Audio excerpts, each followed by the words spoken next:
Well, thanks again for joining. I'm really excited to be joined by Anthony Wilson, and I know he's really the main person you want to hear from tonight, but I'm just going to try to set the stage so that Tony can take over and fill in with his perspective of what it's like to be a fellow and answer some questions that we commonly hear from applicants. But we also want to make sure we're centering this around what you specifically are here to learn. So if you'll drop in chat and let us know, first of all, I guess, like what discipline or school do you represent? And then if there's a specific question you want to make sure you get answered, go ahead and list that there as well. But at any point, you are welcome to stop us as we go along, and then we'll make sure we leave time at the end for Q&A too. So, our mission, as you see here, is really about equipping students with skills and a commitment to underserved populations, not only now during their fellowship year, but most importantly, kind of throughout their career. And so I like to say that we have a dual mission, which is also to serve the communities in a way that's meaningful and important for them. And so one of the things that Tony will be sharing is about how he kind of identified a need and developed a partnership with a community partner that that shared his vision for what he saw as a need. I'm going to share this slide with you again later, but just want to say that one of my goals for today is that I can stay in contact with you and know who you are.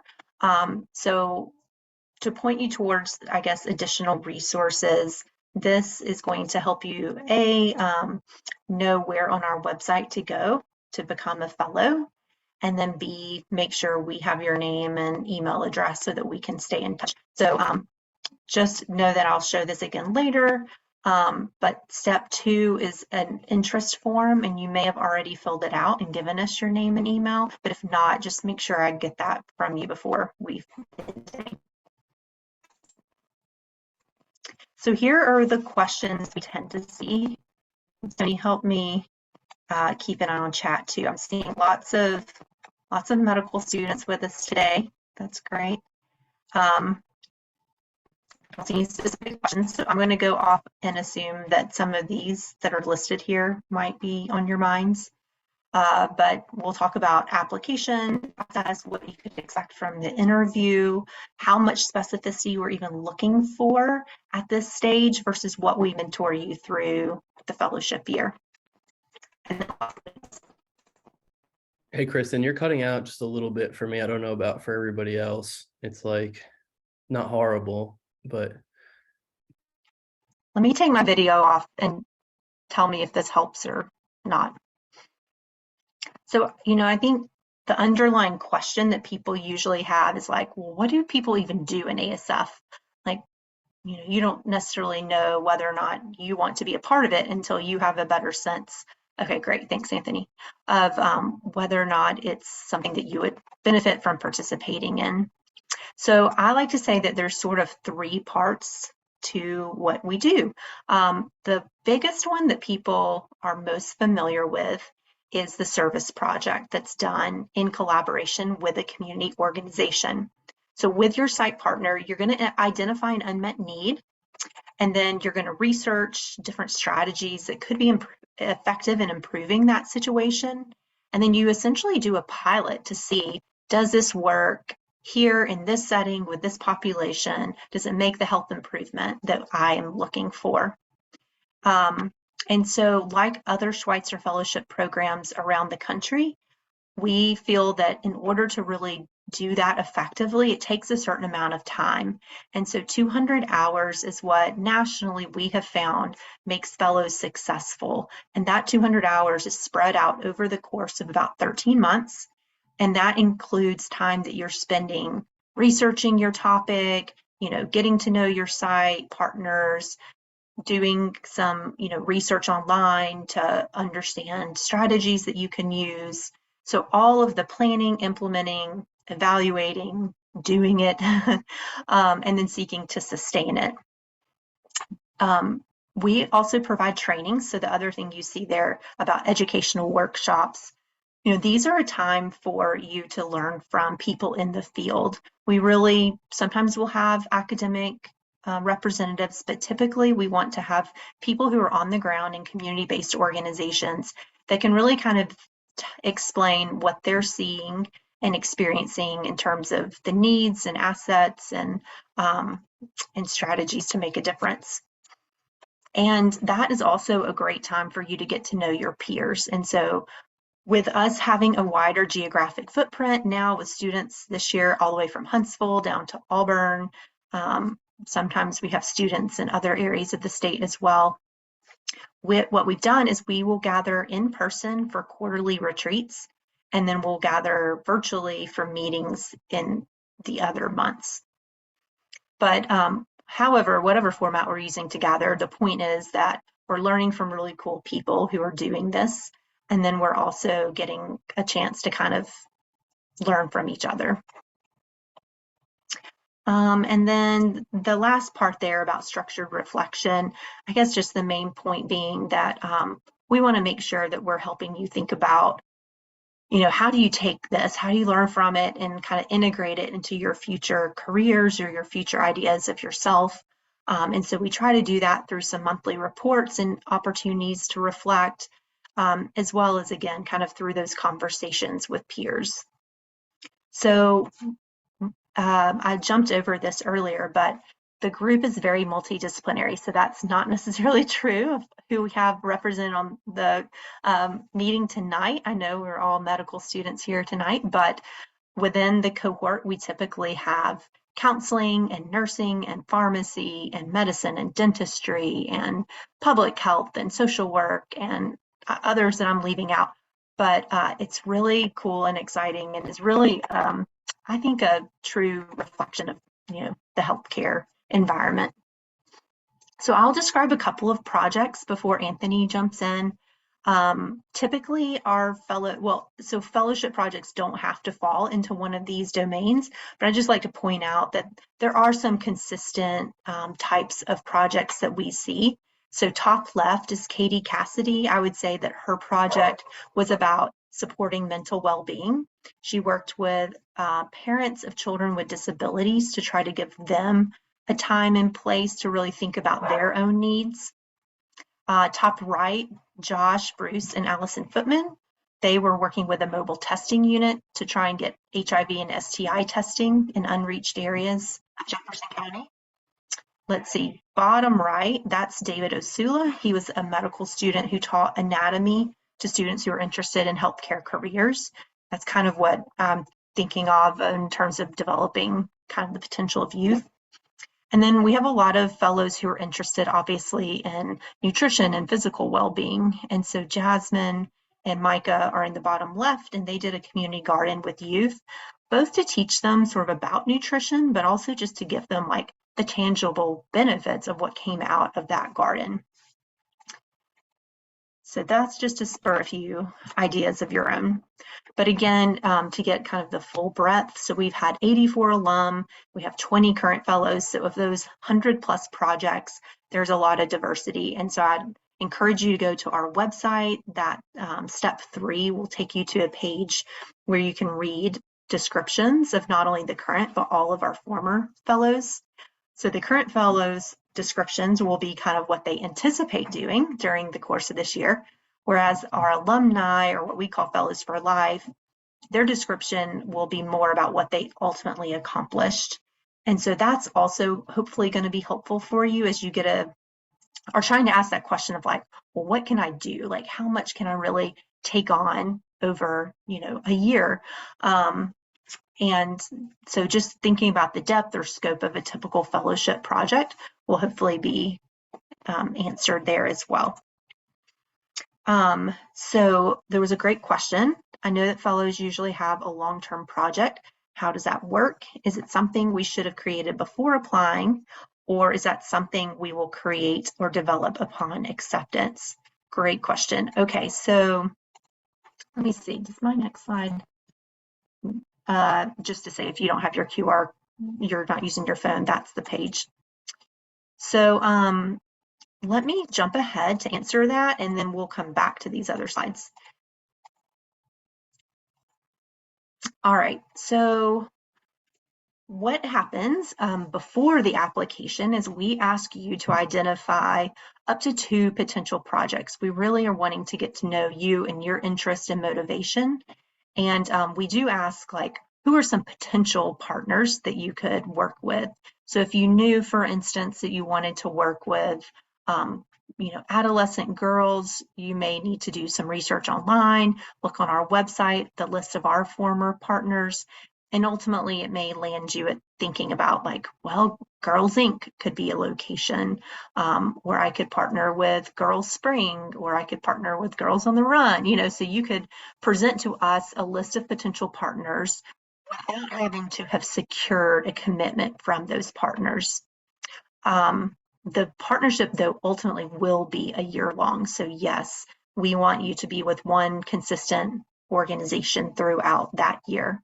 But what we're trying to do is sort of help you navigate to the right partner and help you have those conversations with them to determine, is this a good fit? Do your goals align with their goals in the beginning of this year? And so that's what you see here. Shadow or volunteer, that's going to happen kind of in March and April and even into May, and you'll work with your partner to draft goals for your project so that by the time you come to orientation, you do have a sense of, okay, here's generally what I'm doing, generally what I want to accomplish. But then you'll continue to refine that and put it into what we call a project plan.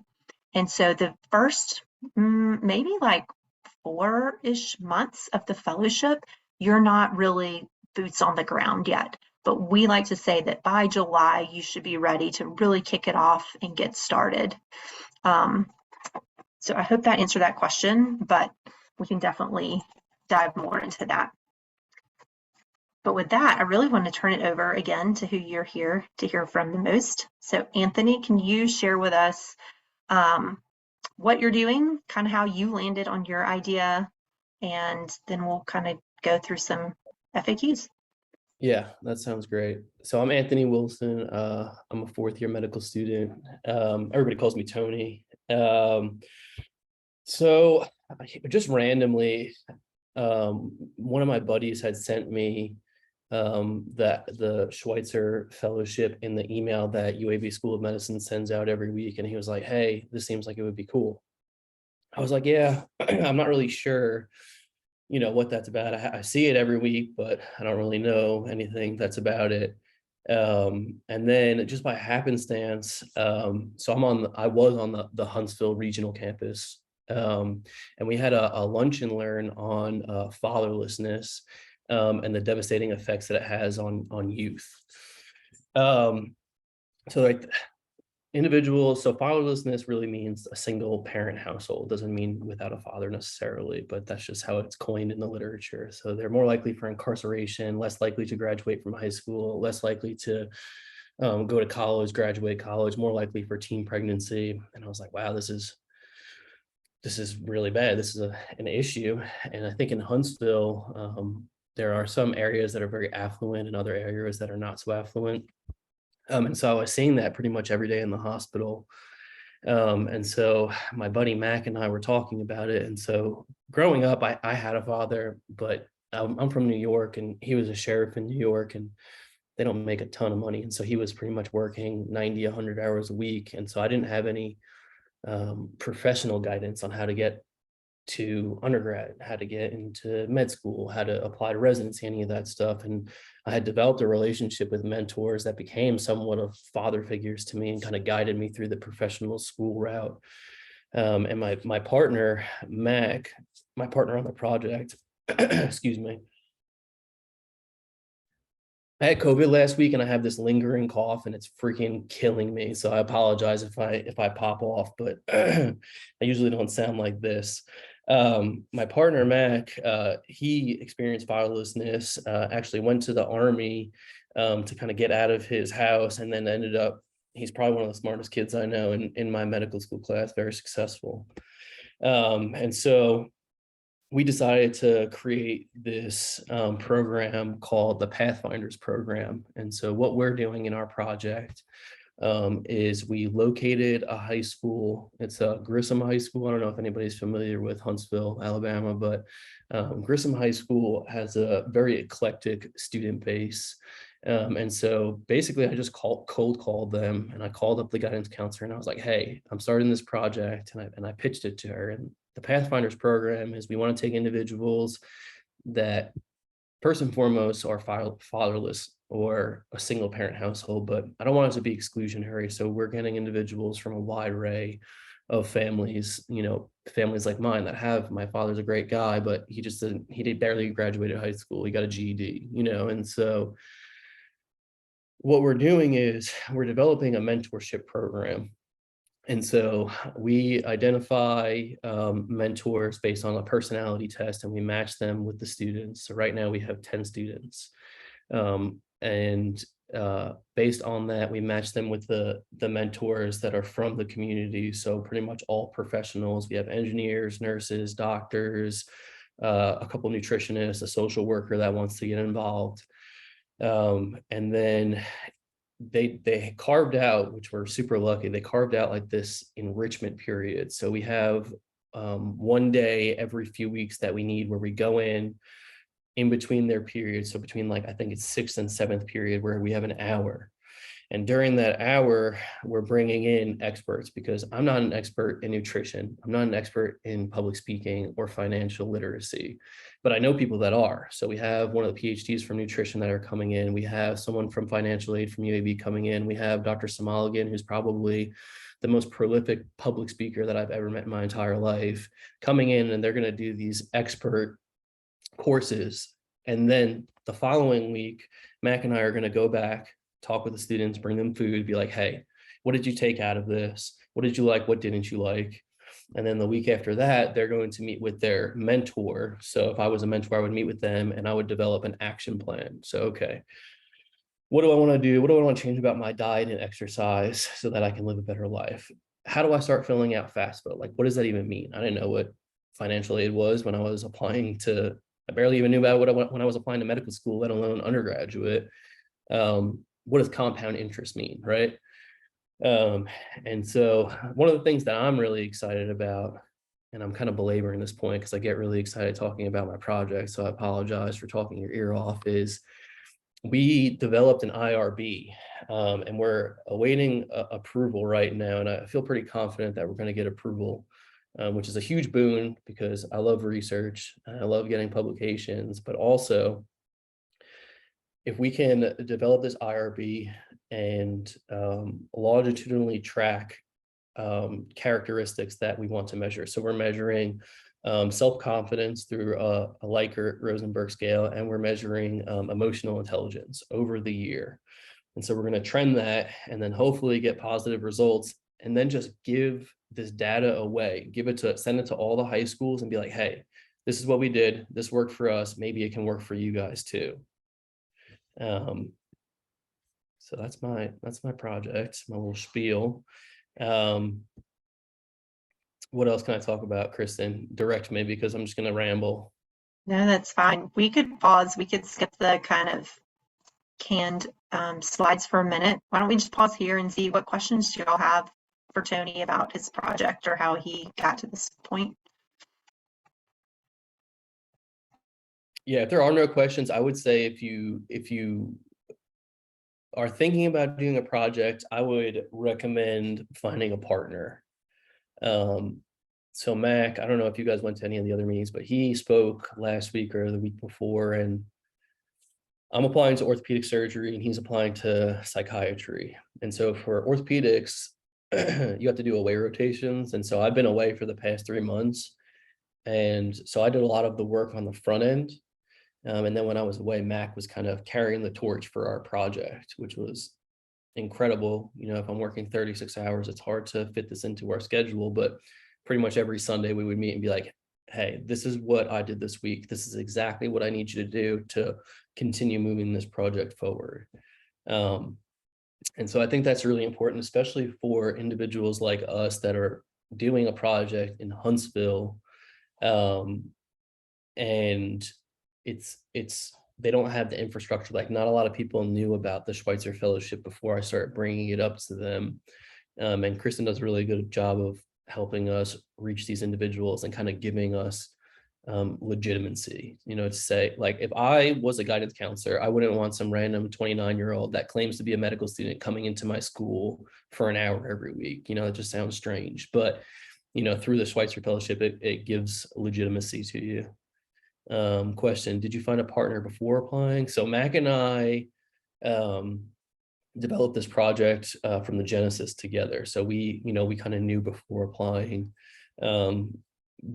but it would be interesting. And I don't know, Kristen, if you have any experience with this, if you have two people that have like similar projects, if you could pair them together, like through the application process to see if like their personalities mesh and go with that. Yeah, so we've never done that. What we have done is maybe helped match the partner, like site partners with applicants. But I was telling Tony before we started, we really want to encourage people to consider partner projects this year. And so if that would be advantageous, like if you're open to being introduced to someone. No, I guess I take that back. I did introduce people one year. And so the other point I would just tag on to what Tony is saying is it can be across disciplines. It can even be across schools.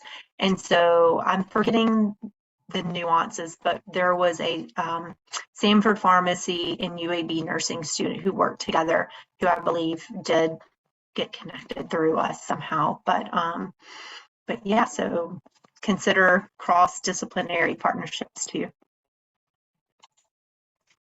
Let me go back to this. We can research some of these as well. Okay, so let me just collect my thoughts here. So for a graduate student, so I think that the main thing that this slide wants to convey to you is that you have to be enrolled as a student for the completion of your project to be a Schweitzer Fellow. And the service has to be within Alabama, but you don't necessarily need to be in Alabama, if that makes sense. So for instance, my project is in Huntsville. And so we did, and I was in Chattanooga, and then I was at Campbell Clinic in Memphis. And so I was doing a lot of the planning remotely with my partner who's in Huntsville, but he wasn't going into the school or anything. So our project is located within Alabama, but I wasn't here for the full time, if that makes sense. There's a question. Oh no, there's not. That's Kristen. And so I think that's important to know, because if you get elected or selected rather, you can't go to Mississippi and then start your project, even though you're a student. If that's your home and you're a student in Alabama, it has to be within the confines of Alabama. And then for our overnight orientation, we went to the 4-H's, which I had never heard of before. And I was a little bit wary about staying overnight, but I had my partner, which was pretty cool, to have a night away from my wife and the family and go down there. But man, I don't know. I guess it's just because everybody's so like-minded, but it was an awesome experience, and we had such a good time when we went to our orientation. So I would say it's not like it shouldn't be considered like a requirement. Like you should feel lucky that you get to go do that, because I had a blast. We did like a rock climbing wall, and it was awesome.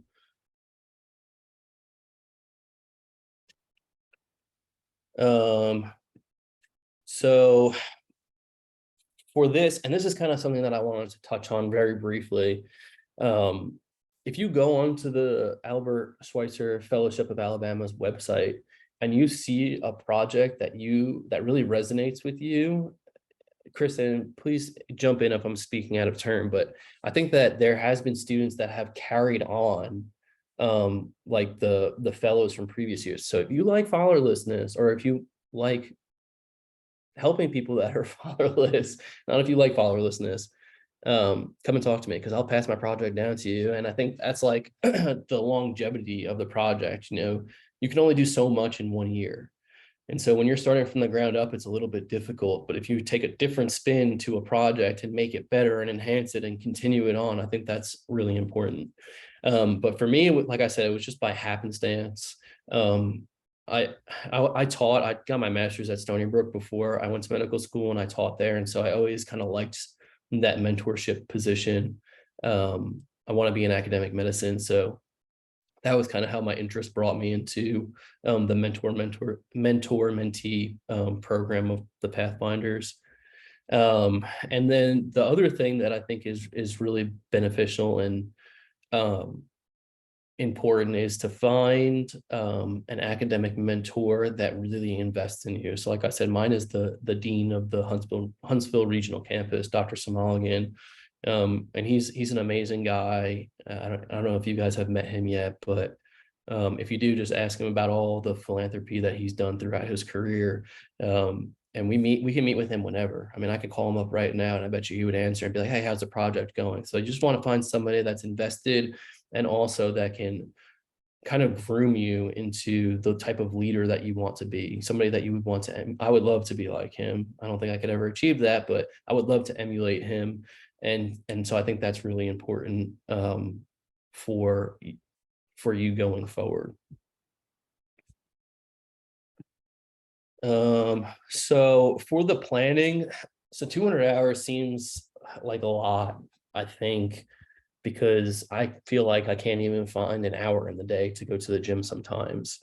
But what Mac and I have done is pretty much every Sunday we meet without fail, unless I'm like on call or something at the hospital. Even sometimes when I'm on call, if I'm not busy, I'll just give them a call and be like, hey, this is what we're doing. This is what I've been researching. And we kind of collate that data. And so for me, it's really important, because sometimes, and I was telling Kristen this about before everybody logged in, I'm like a big passion guy. I like to talk. I'm a big dreamer. And I think that's what the Albert Schweitzer Fellowship has done for me, is kind of taking all this passion that I have to, all these grand ideas, and kind of funneled it into something that is material, that is our program. And so Kristen actually recommend, hey, since you guys are partners, why don't you meet on these days, or do something where it's consistent so you can chip away at it. My brother's in the military. He's like special forces, and they always say the only way to eat an elephant is one bite at a time. And I think that's very true for the Schweitzer Fellowship as well. The monthly meetings, I mean, those are great. They're usually only 45 minutes long to an hour, and I always feel like I get something out of them. And then highly, highly, highly recommend rope one of your friends in. It's a great community to be a part of. And Mac and I are meeting with our students next week, actually, and I can't wait. I can't wait to get it started, because it's been so much planning on the front end, and now we're actually going to get into the meat and potatoes of it. So we're really excited.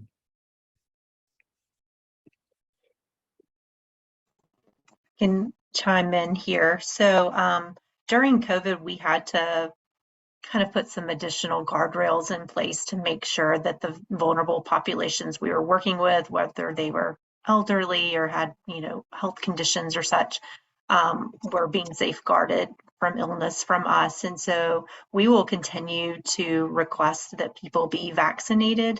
And if people aren't, then we'll need to kind of think about additional safety measures, but we will request your vaccination status.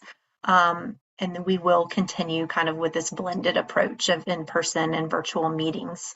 So sometimes I get a question about like, well, how do I know if it'll work with my schedule? Or like, I'm getting married, is that going to be a conflict? So we try to publish the orientation date now. That's why we want to go ahead and say, mark your calendars, make sure April 15th through 16th works for you, because that's going to be the only one that is set in stone before you apply. And then once you apply, we will share the prospective dates, and we'll find out if there's a date that doesn't work for a lot of people, and we'll try to shift. This year, we are going to do something a little different, where we're actually asking people to join for a virtual orientation on March the 5th. And that is really just for the purpose that we realized, and actually Tony's orientation was even later than what we're doing this year, but there were kind of these months where we felt like, oh gosh, they don't know each other. And we were asking them to interact like in class forums and things, or even just to be in a meeting. And it was just awkward. And so we just want to kind of spend some time just getting to know each other virtually before we kind of kick the work into gear. So that won't be too much time on that date, but March 5th and April 15th through 16th. And then, the selection process is pretty straightforward. You have to apply by February 1. The application is online, and I encourage people to, so actually it will be online. My goal is to have it up by October 1st, but you can look at last year's application right now, and it will be very similar for next year. But just make sure you apply by February 1, and then we are going to make interview offers the following week. And then we'll have 2 potential dates for interviews. And we've decided to stick with virtual interviews, just knowing that our, students are in different places. So either February 13th or February 15th in the evening, like roughly between 5 and 8 p.m., you would have a 20 to 25-minute interview with a panel of about 3 members of our advisory council. And then we'll kick it off March 1. So Tony, tell them, what was your experience, I guess, with the interview itself? Any advice? Yeah, so this is kind of what I was alluding to earlier. So we developed our projects early on, I think, because we knew that we wanted to do the followerlessness issue, but we also, excuse me, we also had a second project about fitness and how that can be an outlet for stress and anxiety in individuals in high school. But we were more leaning into the followerlessness issue because that's what Mac and I were kind of passionate about. And one of the things that I said earlier reigns true here is you want to find somebody in your academic mentor that's invested in you. So before our interview, Dr. Smoligan kind of sat us down and interviewed us and asked us pertinent questions or possible hiccups and safety stipulations that we were going to be doing for high school students. And pretty much everything that we talked about was brought up in our interview. Really, I think for me, even before this meeting, like I was kind of nervous, but then when I get on and I'm talking to people, it's, it's fun. It's always the build up for me that's a little bit nerve wracking. But from what I remember about the meeting, the interview selection, they kind of they want to get to know you, why you're passionate about what you're passionate about. And then if you can just give them an elevator pitch. So mine was like more than an elevator pitch, but because I just can ramble on and on and on. But I think I had, I don't know if you guys know Dr. Harada. She's one of the leaders. I had her, and I know her kind of well, and so that kind of was a little bit nice to know, to have somebody on the other side that I knew. But it was very, very basic. When you're filling out the sheet for the application, pretty much they just want you to expand upon your answers. And so it seems a little bit nerve-wracking because you put all this time into thinking about this project and you want it to come to fruition. But once you get in there, I think if your heart's in the right place and you are passionate about it, then I think that you'll be fine. Thanks, Tony. Yeah, I didn't want to sway you to say anything particular, but I think what we typically hear is that it's a very conversational, I guess, time that people don't feel high pressure, or they leave and they're like, oh, that was so much better than I expected. Yeah, So don't be intimidated, I guess. Yeah, I wouldn't be. It was very, very, very conversational. And if you kind of know, like I said, if you know what you want to do and you're passionate about it, it'll reign true. And I think that's the most important thing. So what other questions do y'all have that we haven't answered?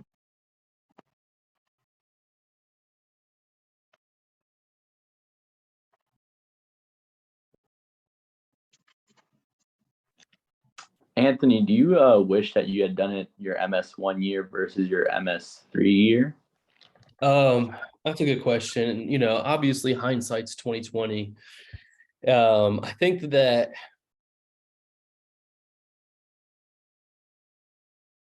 I don't know. It's hard it's hard right now because I'm actually applying in like 3 days to residency. And so that's kind of that's one of my big stressors right now.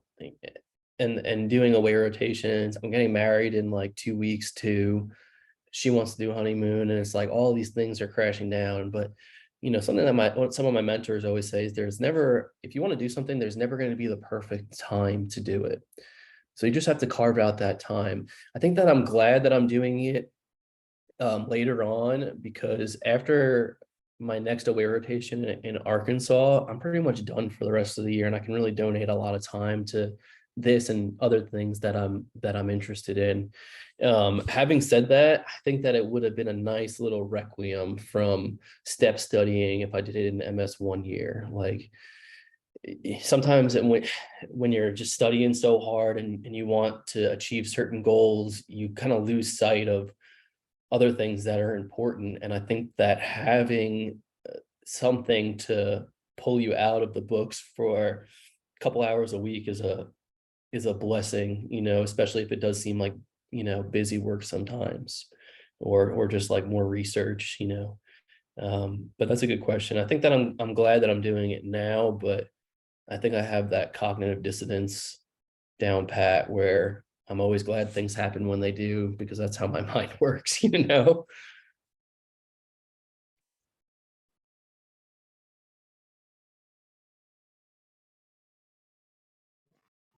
Did you guys Anybody else? did you guys find out about this through the emails that they blast out every week? Yeah, that's classic. Well, if you guys don't want to ask any questions, I'm gonna leave my cell phone. It's literally always on me, and you can call or text me, and then I'll also leave my email, and that's a good way to reach out to me. If you have any questions about this or life, please reach out. You know, I had a bunch of fourth years that helped me when I was earlier on in med school, and it was very helpful. So